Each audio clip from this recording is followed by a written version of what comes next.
Spirit was saying do a part 2. So you're going to be busy. You're about to be really busy, and your old beliefs, your old mechanisms are still operating, carrying in your new beliefs.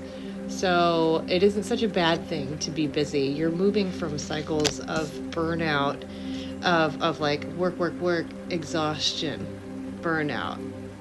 Then the cycle starts over.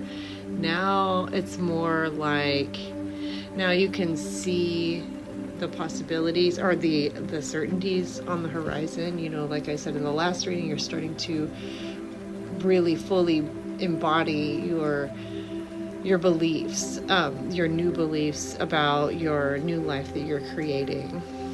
You're starting to feel that the things that you want are possible, the things that you've really wanted, always wanted for yourself, you know, selfishly, they are possible. And now you're starting to see evidence. You know, the field is starting to render evidence of those beliefs, those desires coming into your life.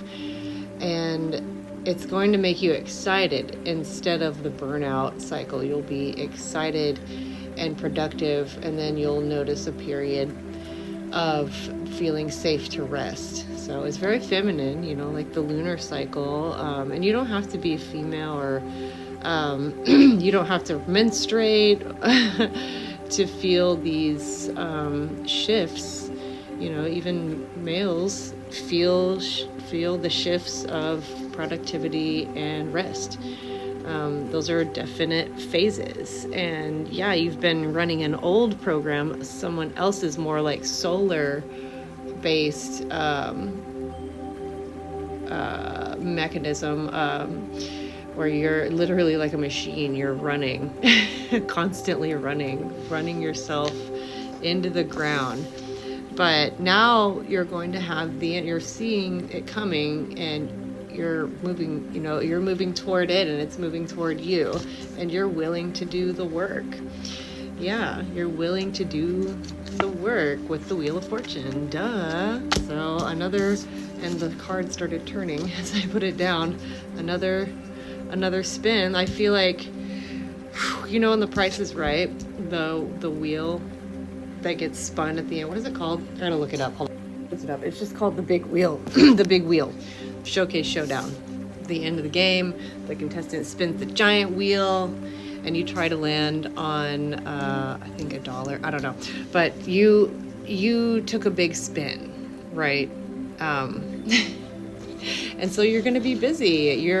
All of that rumination is now becoming brainstorming. So still a lot of activity, a lot of electrical activity up here. And I'm hearing that you're starting to prioritize physical health, mental health, physical health. And I'm not talking about just taking the next like fad diet or whatever exercise, program.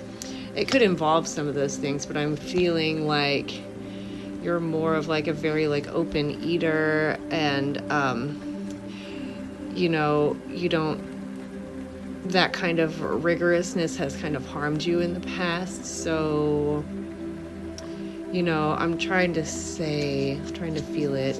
What's coming through? Oh, you've met a lot of bad teachers in your life. It's not even that, like maybe, but it's that you put so much faith into what they can do, into this teacher. And teachers, honestly, we need teachers, right? I feel like I'm teaching some people right now, but like the teachers who have advertised themselves to you, or you found yourself drawn to, you kind of like put them like way up on a pedestal, or expected them to do the work for you in a way, because you weren't really aware of your wounding at the time. And so you subconsciously were kind of like floating around trying to find somebody to help you in the way that they just literally couldn't. And it may have ended up, that you were attracted to, literally bad teachers that took advantage of you, or just lied. Just lied, or they weren't safe with you. They were in their mind thinking possibly something like, I need to look good as a teacher no matter what. And it cost you and ultimately them. But now, instead of like getting rigorous in your discipline, in your physical discipline, it's more like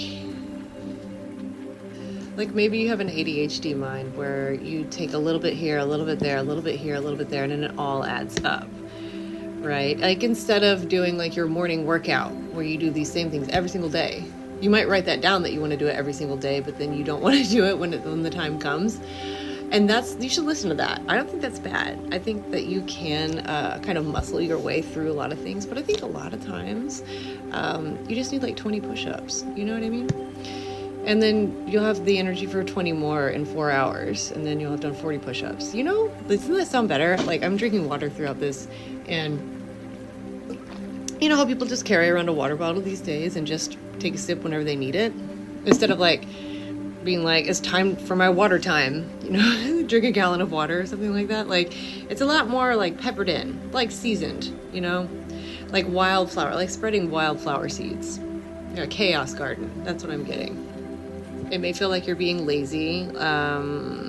You have page of cups in reverse. So, you may be afraid to play around here and kind of let your body and let spirit guide you through life and let a pattern accumulate naturally, one that you don't have to like remember to do or force yourself to do. And I just want to affirm that, that it's okay to be afraid, but I think that's the direction you need to lean in. That's what I'm hearing. And that maybe you feel like you'll be punished. There's something about you feeling fear of punishment for not doing it right. But the devil here is, it's not real. It's not real. It's your wounding or your old reality that you're shedding. Like it doesn't want to die. You know what I mean? Like I've said this before a lot of times, like the old you really doesn't want to die. So it could feel like, like you're kind of like trying to cut yourself off from a part of yourself that helped you for a long time. And it's really not that. You want to come into communion with that part of you and let that part of you evolve naturally. Does that make sense? Like we're not split into these equal parts. Integration. That's what I'm hearing. Integration. Yeah, keeping the peace with yourself. Yes, anything else? The Fool in reverse. I feel like that's really similar to the Page of Cups in reverse. I just love this dog here. I love his little familiar. You may have a dog. I'm just hearing like you're not about to step off a cliff. You're not about to, it'll feel like you're falling away. And you're just navigating you're not used to navigating in the light, honestly. You've been navigating in the dark so much. I got Strength in reverse after the Fool in reverse. That's telling me that this is something that you don't want to, you don't want to be in the wrong gear for, if that makes sense. Yeah. So you're going to be busy. You're going to want to do a lot of things. And then your, I guess, inner critic or manager, all of that is going to like trigger your amygdala or the fight or flight reflex. Like, whoa, what are you doing? You're doing fun things for yourself. You're doing things when you want to do them. You're not doing as much hard work. You're not, are you sure? That's pretty scary. But this is going to bring you into the reality that you want, or it's going to help render it. It's going to bring it to you. If that makes sense, because you are it. It is you. You are it. It's like it's maybe you just have, like, I'm seeing like, dirty goggles and you're taking off the goggles or cleaning the goggles. And now you're like, oh yeah. Yeah, that's right here. And what is this last? No, I have one more card. We'll pull 2 more cards. I've got 8 of Pentacles and the Page of Wands. So that's 2 pages in the read. We've only got 9 seconds left. So last words, be diligent and honor your new beliefs.